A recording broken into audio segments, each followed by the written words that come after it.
नमस्कार मित्रांनो, शेतकरी ब्लॉगमध्ये आपलं स्वागत आहे. पाहू शकतो मी हे 2 पट्ट्या पाणी भरायचं बाकी होतं गहूचा. तर आपण गहू पाणी भरले गेलेले आहे. फक्त हरभरा वाटाणा बाकी आहे. ते आपण दिवसाला राहील का तेव्हा आपण भरणार मित्रांनो. आणि पाहू शकतो तुम्ही आपण पाणी भरायचं काम झालं आहे. ते आपला फावडा आहे.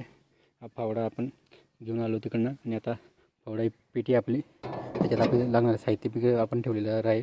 आणि आपली पेटीमध्ये फावडा ठेवलं जातं. एवढी मोठी पेटी आहे आणि आपली स्क्रूची बी 1, 2 आणि फ्यूज आहे.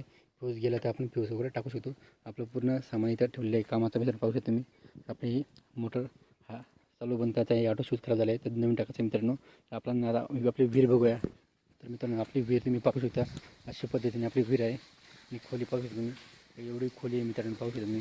तर अशा पद्धतीने एवढी खोली खोली आपण 50 फूट विहीर आहे मित्रांनो. तर पूर्ण विहीर खाली केली मित्रांनो, पाहू शकता. अशा पद्धतीने आपण पूर्ण पाणी कमी झालेलं आहे. आता आपलं पाणी भरणं झालं मित्रांनो.